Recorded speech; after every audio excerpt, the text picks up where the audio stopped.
এইসব পুণ্যকর্মী ব্যক্তি পুণ্য পবিত্র চিত্ত তাদের চিত্তে ভজন করবা, ভগবানের সেবা করা, ভগবানের নাম করা উল্লাস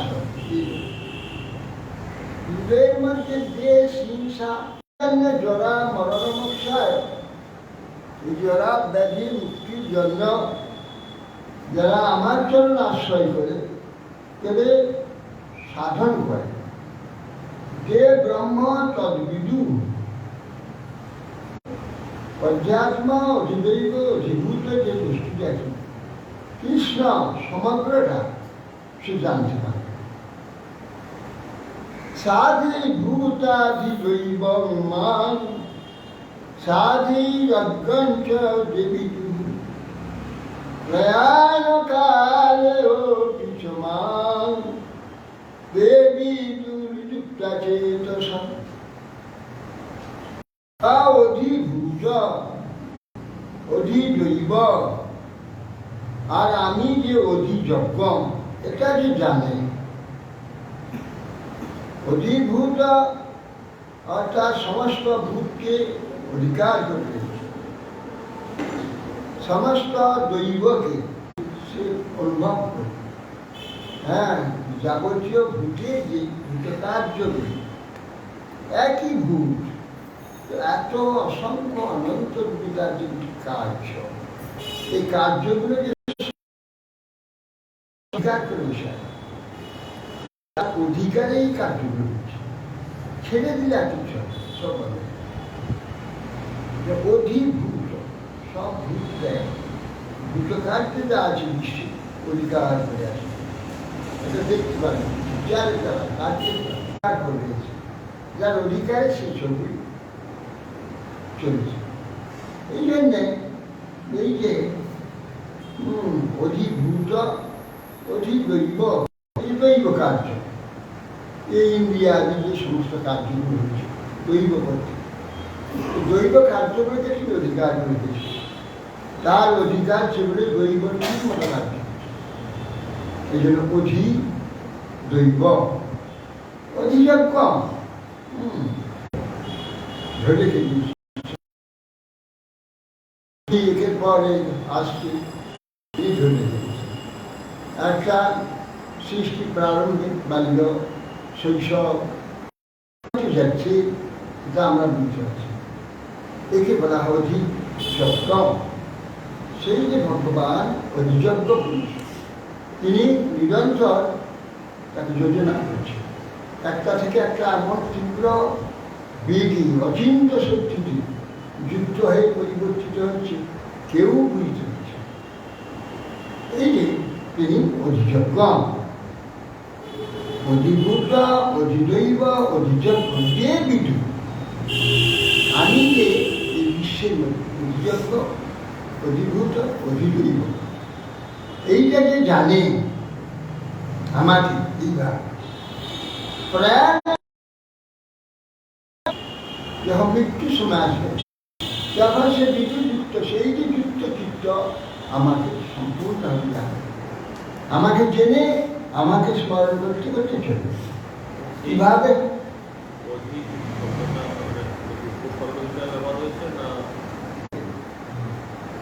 এই জন্য অধি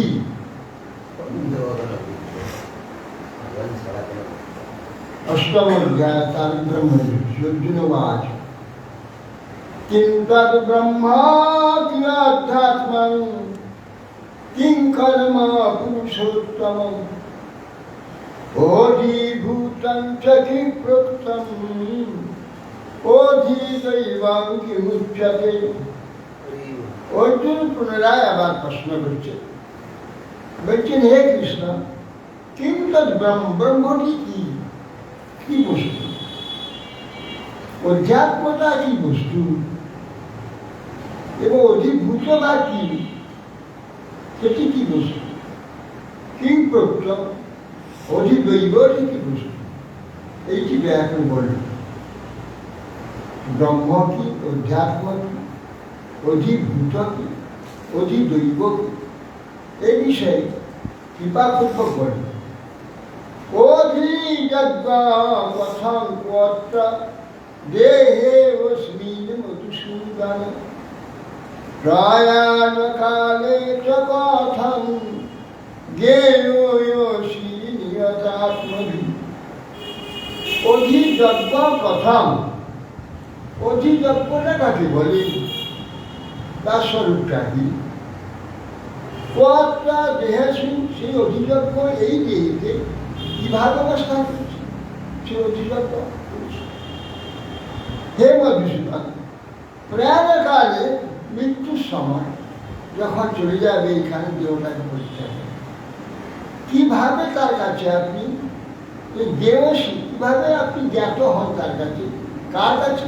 নিয়তাত্মভি, সংযত চিত্ত যারা, সংযত যারা, সংযত সংযমী এবং আপনার উপাসনা করে থাকেন, আপনাকে জানতে পারেন, এরকম ব্যক্তি মৃত্যুর সময় কিভাবে সমাধি জানতে পারে, এইটা কৃপাপূর্ব বলবেন। শ্রী ভগবান অক্ষরাং পরমাং ব্রহ্ম।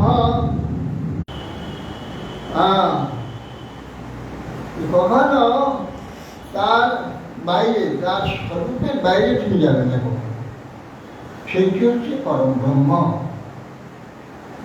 স্বভাব, সেই অক্ষর ব্রহ্মের যে ভাব, শাশ্বত ভাব, সনাতন ভাব, নিত্য ভাব, সে স্বভাব, সেটা অধ্যাত্ম, তার অধ্যাত্ম সেইটাই। তার যে সে ব্রহ্মের যে ভাব, ব্রহ্মভাব শাশ্বত ভাব, শাশ্বত ভাব শাশ্বত, শাশ্বত নিরন্তর, কন্টিনিউ, নিরন্তর, তাকে শাশ্বত, শাশ্বত ভাব। সেই শাশ্বত ভাব হচ্ছে অধ্যাত্ম, সেইটা তার আত্মা। আত্মা মানে যার কার্য, তার কার্যটাই এটা স্বভাব, অধ্যাত্ম। ভূতভাব উদ্ভব কর, ভূতভাব উদ্ভব কর।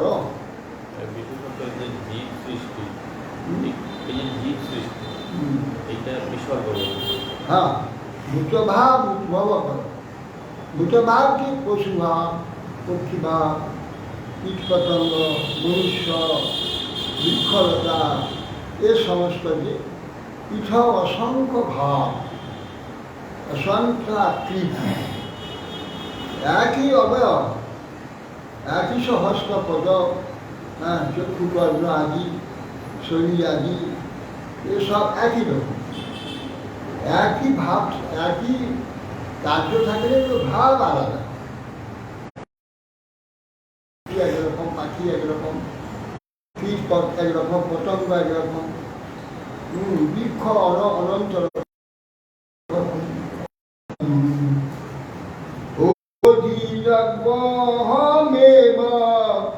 অত্র দেহে দেহ ভীতাম্বর। হে দেহধারী অর্জুন,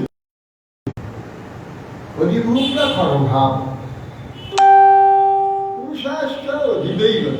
আর যে পুরুষ, তিনি পরমাত্মা এই শরীরের মধ্যে রয়েছে, তাকে বলা হয় অধিদৈব।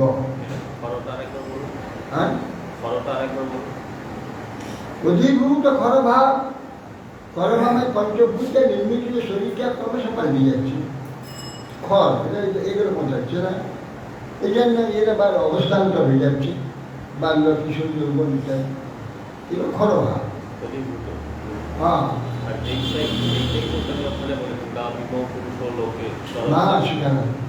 আর খরব হচ্ছে ক মধ্যম স, ক আর মধ্যম স, ক বর্ণ থেকে স স, এই যে স স স, এই যতগুলো বর্ণ আছে, সব বর্ণে যে শব্দ হয়, শব্দের যে চমৎকার, যে শব্দের যে ভাব, সেটা খরভাব। এই এতগুলো ভাব হয়, শব্দ মানে যে কার্য, কার্যেরই ভাব শব্দ, এই খরভাব। এইসব যে ভাব আছে, এইগুলো অধিভূত, এত রকমের আছে। যা নাকি এখান থেকে কবর্গ চবর্গ টবর্গ টবর্গ প্রবর্গ, আর হর্যপদ হলো স স স। এর যতগুলো শব্দ হবে প্রতি বর্ণে তার যে বস্তু সব হচ্ছে ভাব। এইগুলো ভাব, এই ভাব হচ্ছে ভূত, অধিভূত, এতগুলি সব অধিভূত। ভাব পুরুষা, যে এই পরমাত্মায় যে আবিষ্ট হয়ে আছে সবটার মধ্যে, যাকে রক্ষা করছে, যার উপরে যার অস্তিত্ব রয়েছে, সেটি অধিদৈব। অধিদৈব তিনি, তার উপরে অধিষ্ঠিত হয়ে সেটা পরিবর্তন। একটা বস্তু পরিবর্তন হতে গেলে তাকে ধরে তোলে পরিবর্তন হবে। যে অবস্থায় চলে যায় তার সে অবস্থা ধরে রাখতে হবে, তার উপরে পরিবর্তন হবে। নষ্ট হয়ে গিয়ে পরিবর্তন হবে না, সেটা থাকবে, ধরা থাকবে, তার উপরেই পরিবর্তন হবে।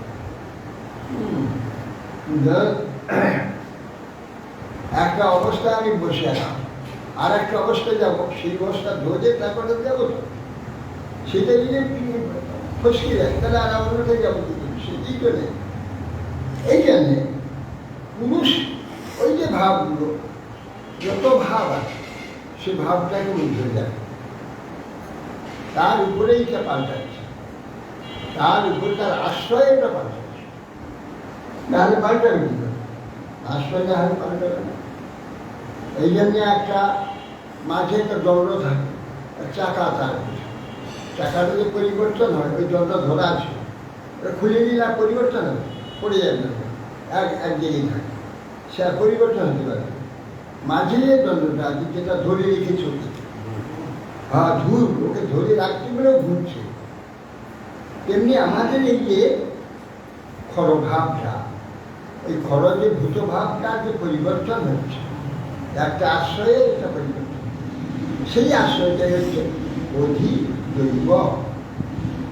সেটি অধিযজ্ঞ, আর সেটি অধিযজ্ঞ। পুরুষ অধিদৈব, সেটি অধিদৈব। আর সে দৈবের মধ্যে আবার ভগবানই অধিদৈব হয়েছে, যাতে ধরে রেখে গেছে। অধিযজ্ঞ অহম এব দেহে দেহ বিজাম, এই দেহেতে আমি অধিযজ্ঞ। অধিযজ্ঞ হচ্ছে যজধাতু যোজনে, যেটা তার মধ্যে ভাবের অন্তর হয়ে যাচ্ছে, বাল্যবৈষয়িক ইত্যাদি ভাবটা অন্তর হয়ে যাচ্ছে। সে রূপ হচ্ছে, সেটা থেকে রূপটা হচ্ছে, অধিযজ্ঞ আছে, যুক্ত হচ্ছে। ভাব একটা ভাবকে শুধু একটা ভাব যুক্ত হচ্ছে, ভাব শুধু ভাব যুক্ত হচ্ছে, ভাবগুলো যুক্ত হয়ে ক্রমশ এমন ভাবে হচ্ছে তার ধরবার কোনো উপায়। এরা অধিযজ্ঞ, জলধাতু যোজনে যুক্ত হয়েছে, পরপর অবস্থান যত যুক্ত হয়েছে। এই অধিযজ্ঞ, যে দেহ বিজাম্বর দেহধারী অর্জুন, এই যে দেহ, দেহের মধ্যে আমি অধিযজ্ঞ, জগধাত ধাতু যোজনে যজ্ঞ নিরন্তর কার্য হচ্ছে, নিরন্তর কার্য, আহুতি হচ্ছে নিরন্তর, একটা থেকে একটা আহুতি হচ্ছে যজ্ঞ। আমি বাকি যেগুলো অধিভূত অধিদৈব, এগুলো তো তুমি দৈব রূপে, ভূত রূপে আলাদা আলাদা হচ্ছে। একটা যজ্ঞ আলাদা হবে, ভূত আলাদা হবে, দৈব আলাদা হবে, তবে তো কাজটা হবে, একটা হয়ে যাবে, তিনি সব হবে, একটা রূপে যাবে। ভূত রূপে আলাদা, যজ্ঞ রূপে, দৈব রূপে আলাদা, যজ্ঞ রূপে আলাদা, তবে এত মিলিয়ে একটা কাজ হবে। আর একরকম হয়ে গেলে কি কাজ হবে? যার জন্য তো সৃষ্টি দরকার, একা তুমি সর্বতার আনন্দ দান করতে, সর্বানন্দে করি বুঝলি, তা কি দরকার জগৎ করা? সে আনন্দটা যে বিলাস হবে, একলাতে কি করে বিলাস হবে? সেটা থাকলে তো শুধু হবে না, তার বিলাস হবে। লেখাপড়া শিখেছি, আমি ইঞ্জিনিয়ার হয়েছি, আমি পাস করেছি, পিএইচডি করেছি, করে বসে থাকলে তো সেটা কি সুখ হবে কি আমি, এটা যখন বিলাস হবে তার কার্যগুলি যখন প্রকাশ হবে তখন একটাতে কার্য প্রকাশ হবে, নানানভাবে কার্য হবে, তো অনেক হতে হবে। তাহলে এরকম ভৌসা বিলাসের জন্য, আর বিলাস না হলে যে আনন্দ করেছে বেকার, আনন্দের চমৎকারিতা বিলাস না হলে হবে না, শুধু থাকলে হবে না। আমি ইঞ্জিনিয়ারিং পাস করেছি, আমি ফিজিক্স করেছি, আমি এমএ পাস করেছি, আমি অমুক হয়েছি, সব চুপ বসে আছে, আমার মধ্যে সব আছে, আমার মধ্যে সব আছে, এই জ্ঞানটা আছে, আমি সব জানি, সব প্রকাশ করতে, কিন্তু প্রকাশ করলে তো তার চমৎকারিতা বিলাস, তখন তার চমৎকার। থাকা দেখো চমৎকার জানো, আমি ডক্টরের ঘরে বসে কিছু করি, আমার যে ডক্টর চিঠি, আমার কবিত্ব, আমার পাণ্ডিত্য, আমি কিছু প্রকাশ করি, তার কে দিতে আছি, থাকছে না। এই জন্য ভগবানের বিশ্ব সৃষ্টি এক অহম বহুসা বহুবার দরকারই ছিল, সব আছে, সব থাকলে কি হবে, তার চমৎকারিতা কোথা, থাকার মূল্যটা কোথা, ব্রহ্মজ্ঞানী তো মাথায় মনে জগৎ সব আনন্দ দিন, আবার আবার পরিস্থিতি আবার জগৎ করতে আনন্দ লাভ করতে হবে, মাথায় ঢুকে না। এই জন্যে ভগবান বহু হয়েছে, এই জন্যই তিনটা ভূতভাবটি, বেদভাবটি, যজ্ঞভাবটি, ভূত দৈব যজ্ঞ মিলে তবে কি সৃষ্টিটা চমৎকার হচ্ছে। একরকম হবে না, শুধু ভূতে হবে না, শুধু দৈব হবে না, যজ্ঞে হবে না, ভূত দৈব যজ্ঞ ঠিক মিলতে হবে।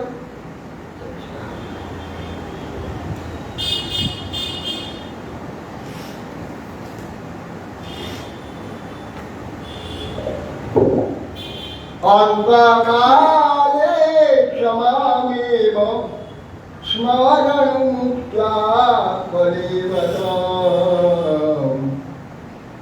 যঃ প্রয়াতি শতমদ্ভাবং জাতি নাস্তত্র সংশয়। হে অর্জুন, অন্তকালে মাম এব স্মরণ মুক্তা কলেবরম। তা বলছেন যে মৃত্যুর সময় আমাকেই স্মরণ করে, মুক্তা শরীর যখন মুক্ত করে, শরীরটাকে মুক্ত করে, আমাকে স্মরণ অন্তকাল যা প্রয়াতি সম্মত ভাব, যখন ঠিক মৃত্যুর সময় আমার স্মরণ করে, শরীরটা ত্যাগ করে, আমার ভাব পেয়ে গেল, আমার ভাব পেয়েছে,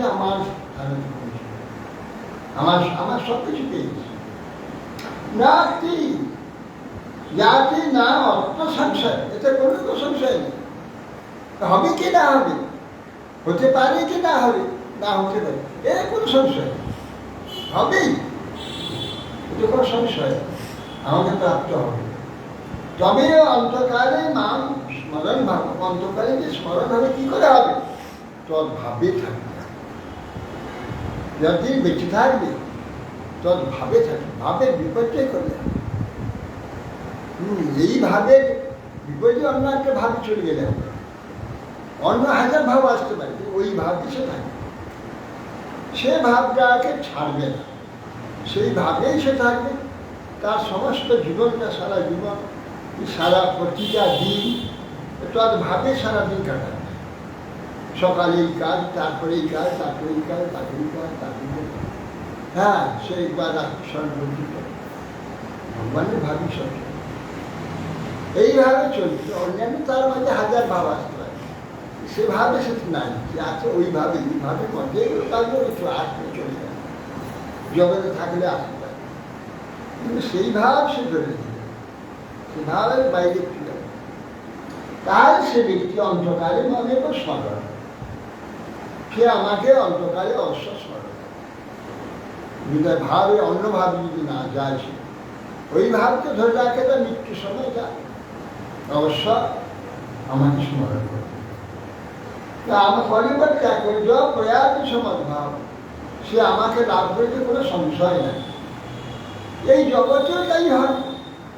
ইয়াং ইয়াং রাবাপি স্মরণং ভাবং যাজতন্তে কলিবরম তং তমে বৈঠি কুন্তেয় সদা তদ্ভাব ভাবিকঃ। ইয়াং ইয়াং বাপি স্মরণং, যাহা যাহা সে স্বরূপগুলোকে স্মরণ করে, স্মরণ করে, যে যে সাদৃশ্যকে সে স্মরণ করে, যে সাদৃশ্য ভাব স্মরণ করে, করবার সময় তত্ত্বান্ত তদন্তে কলেবর, শরীরটা চলে যাচ্ছে, সেই সময় ভগবানকে ভাব করতে উড়িয়ে দিয়েছে। ভগবান যদি না ভাব করে, না ভাব, যা যা ভাব মৃত্যু সময়, যা যা মনে করে বলবো, তার তমে বলছি কোনচ, সে সেইটাই তম তম এবতি, সেই সেই ভাবে সে এসে যাবে, সদা তদ্ভাব হয়, সেই শরীর নিয়ে জমে, তখনই সেই ভাব পেয়ে যাবে। মৃত্যুর সময় যেই ভাবটা আসবে সেই ভাবটা সে পেয়ে যাবে, আর সেই ভাবটা নিয়ে জগতে আমরা আসবো।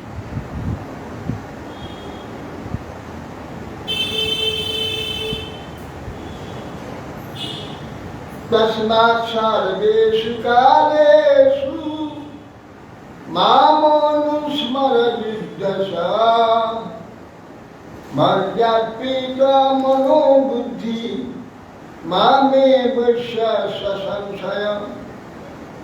অতএব বলছেন তস্মাৎ, এই হেতু, সর্বেষু কালেষু, তোমার সব কালের মধ্যে মাম অনুস্মর বিদ্যসা, তুমি আমার আদেশ পালন করছো, আমার ইচ্ছাতে যুদ্ধ করছো, আমার নির্দেশনে তুমি চলছো, এইটা মনে করে তুমি যুদ্ধ করবে।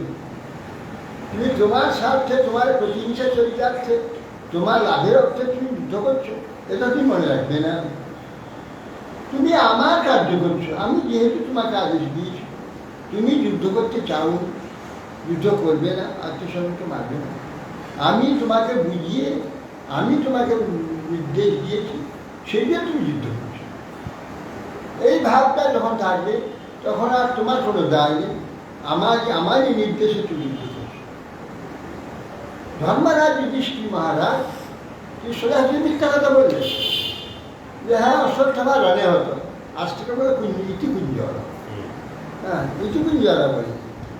কিন্তু অশ্বত্থামা যুধিষ্ঠির, তুমি কি জানো আমার সত্য মরে গেছে? না হয় অশ্বত্থামা রণে হতো, এই কথা বলে দিয়েছে।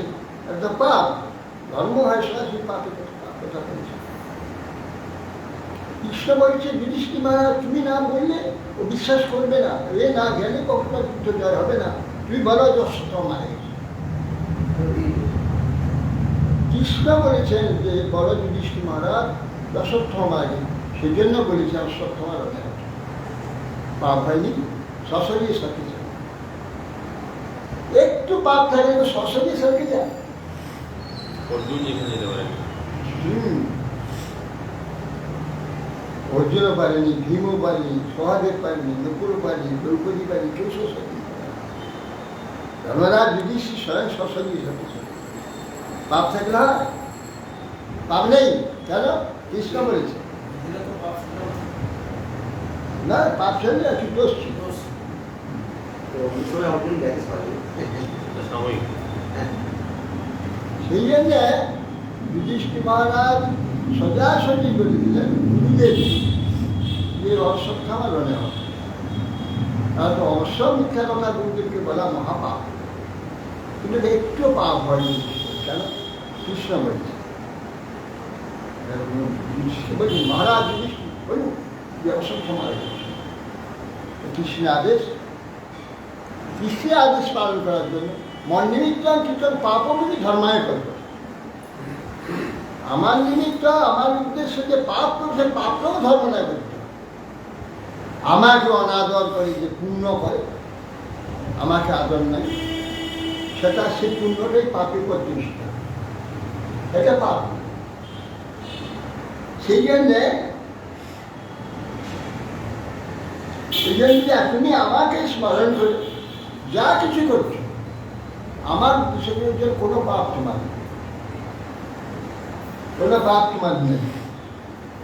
মর্যাদা বুদ্ধি মামেশ্বর অসংসার, অর্থাৎ তুমি মর্যাদিত মানুষ আমাকে মন এবং বুদ্ধি অর্পিত করে যাবতীয় বুদ্ধির কার্য, মনের কার্য, শারীরিক কার্য সব আমার নির্দেশ হচ্ছে। এই প্রকার ভাবে তুমি যখন কাজ করছো তুমি অবশ্যই আমাকে লাভ করবে, কোনো সমস্যা নেই, তুমি আমাকে প্রাপ্ত করবে। সৈন্যরা যুদ্ধ করে, তাদের মনে কি আছে?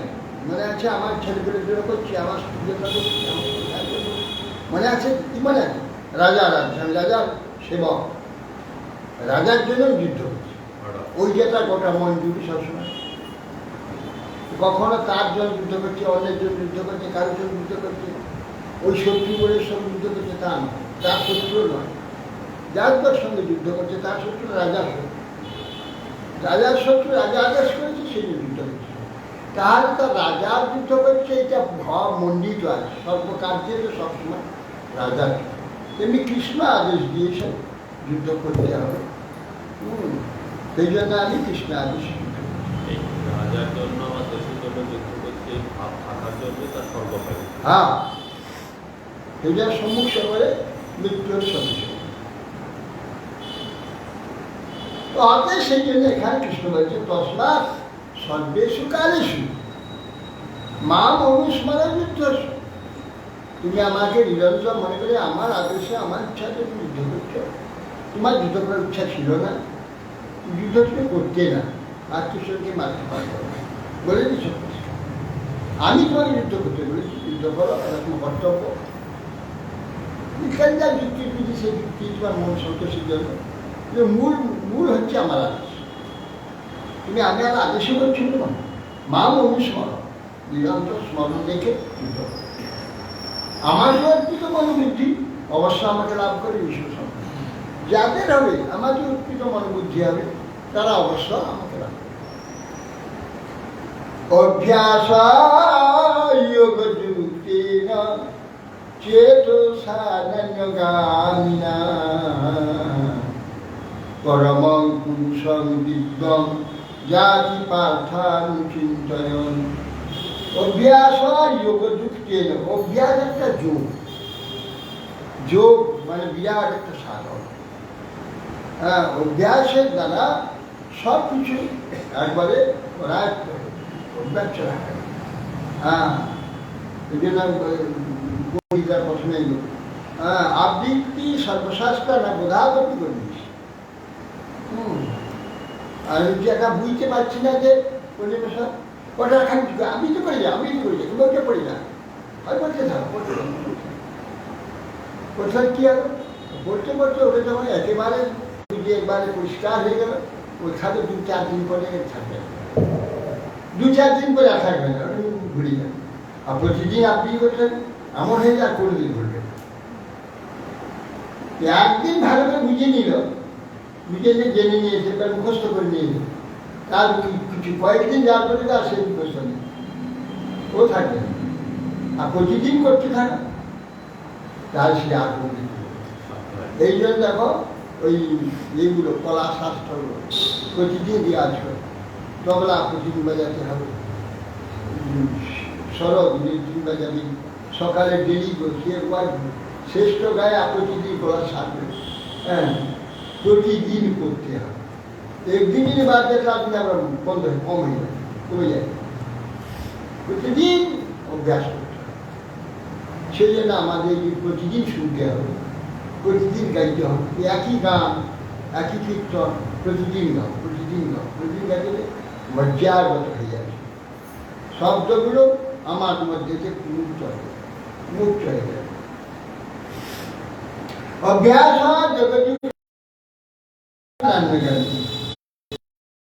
অভ্যাস যোগ থাকে সাধন, যোগ শব্দে সাধন, মনে যে নিরন্তর ওইটাকে আনা হচ্ছে, চলে যাচ্ছে আবার আনা হচ্ছে, আবার আনা হচ্ছে, এটা যোগ করে নিরন্তর করা হচ্ছে, মনের সঙ্গে যুক্ত করা, যুক্ত করলে আবার ঘুরে যাবে, আবার যুক্ত করবে, আবার ঘুরে যাবে, আবার ঘুরে যাবে। সেখান থেকে আসে আমরা। সেই জন্যে মুখস্থ করার যত ভালো করে মুখস্থ করো কোনো বেশি দিন আর থাকবে না, কিছুদিন বন্ধ হয়ে গেল সব ভুলে যাবে। নিরন্তর চিন্তা করবে, একদিন চিন্তা করবে, একদিন চিন্তা করবে, তারপর তুমি ভুলে যাবে। তারা মন এমন একটা জিনিস, সে কিছু ধরে রাখবে না, ছেড়ে দেবে। যেহেতু ওটা জড় বস্তু, ওটা তো অনিত্য, পরিবর্তনশীল, ও রাখে দিতে পারে। মনটা তো নিত্য নয়, নিত্য বস্তু, যে একদিন গিয়ে দিলাম নিত্য হয়ে যাবে। চেতনে যখন স্থির হয়ে যাবে তখন সে নিত্য হয়ে যাবে। জড়ে মন বুদ্ধি অহংকার যে বসে থাকবে না, কোনো পরিবর্তন হবে না। বিষ্ণু ব্রহ্মা সূত্রে শব্দটা সাদৃশ্য, বিশ্ব সাদৃশ্য, বিশ্ব নিত্য শাশ্বত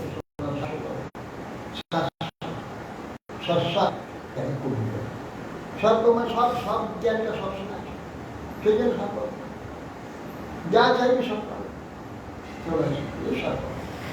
পুরাণম রাজিষ্ঠ নিত্য অনুশাসিতারণ, অনুশাসিতা তুমি নিয়ন্ত্রণকারী, নিয়ন্তা। অনুশাসিতা নিরন্তর শাসন করছে, নিরন্তর তাকে আয়ত্তে রাখছে, তার নাম অনুশাসিতা। নিরন্তর তাকে নিয়ন্ত্রিত করছে।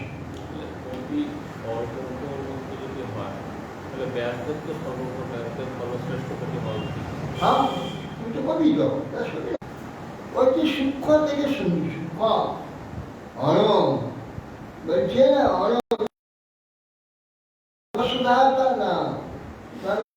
অনমনীয়া অনুর অনুদি এই প্রকার সব অনুসরণ আমাকে সেই প্রকার যে আমি তার বিশেষণকে বলি, আমি কিরকম, আমি কবি, আমার যোগ্যতা, এইগুলো যত মনে হবে তত আমার প্রতি গৌরব যা আর স্থির হয়ে যায়, গৌরবটাকে স্থির হয়ে যায়, নিরন্তর ধরে। এইভাবে স্মরণের জপ সর্বস্ব ধাতা অচিন্ত রূপম, সর্বস্ব ধাতা, সর্বস্ব ধাতম সকলে বিধাতা, বিধাতা শব্দে ধাতা আছে, সব ধরে রাখছে।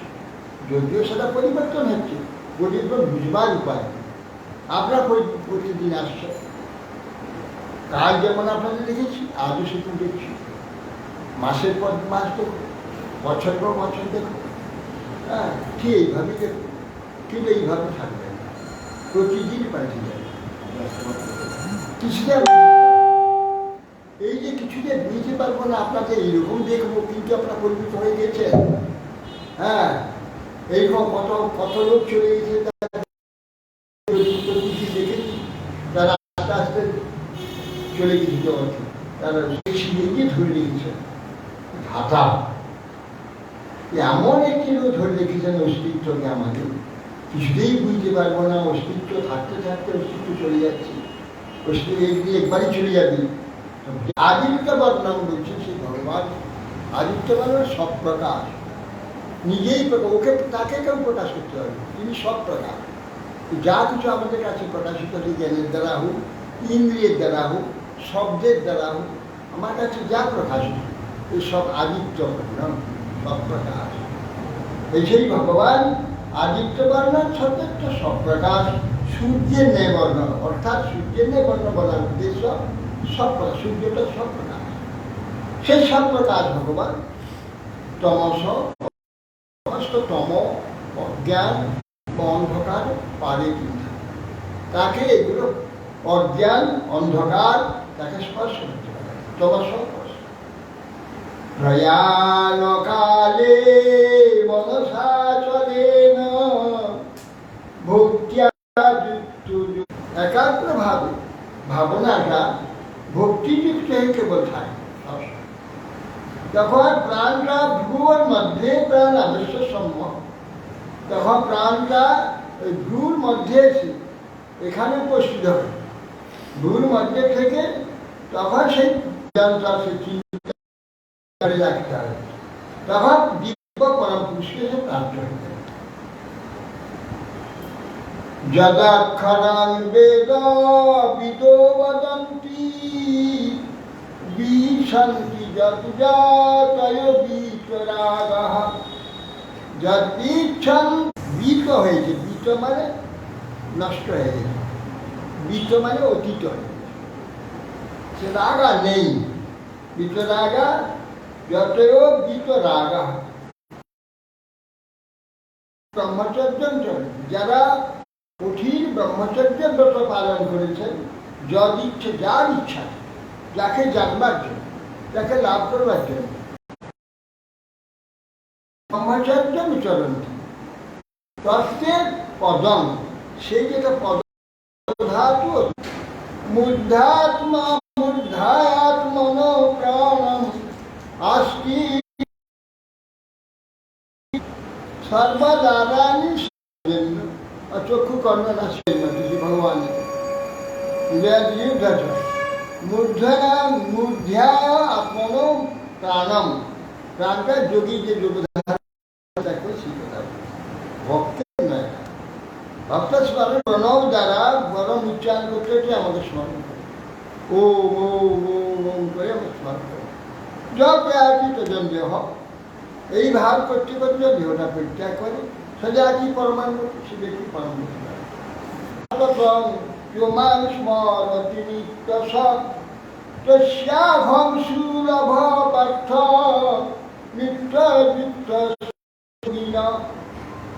অনন্য চেতা সততং যমান স্মরতি। অনন্য চেতা, যার চিত্ত অন্য কোনো চিন্তা করে, অনন্য তার চিত্তকে অনন্য চিত্ত, অন্য কোনো চিন্তা আসার কোনো প্রয়োজন হয় না, চিন্তা করেন না, আইলেও সেটাকে পাত্তা দেয় না। নিতেন্দ্র মুনীন্দ্রকে বলেও কঠিন, একজন শুদ্ধ ভক্ত, ভগবানের কৃত ভগবত কৃত ভক্ত, তার কাছে সুলভ। তো সে ভগবান কি করবে, তার থেকে আমি সস্তা তার কাছে। নিত্য যুক্ত শুধু নিত্য যারা আমার সঙ্গে আমার যদি তাকে আমি সস্তা। যোগীন্দ্র মুনীন্দ্রের কাছে আমি দুর্গম, অতি দুর্গম, কিন্তু নিরন্তর আমাকে ভালোবেসে আসছিল হুটা, ভালোবাসতে বাসতে আমার নিকটে পৌঁছে গেলে কি হবে, পুনর্জন্ম, পুনরায় যে জন্ম, সে জন্মটা কিরকম দুঃখালয় অশাশ্বত। পুনরায় যে জন্ম তোমার হবে, কোথায় জন্ম হবে, দুঃখালয়, দুঃখের আলয়, দুঃখের গৃহ, নিরন্তর দুঃখ যেখানে আসে, কেবল দুঃখ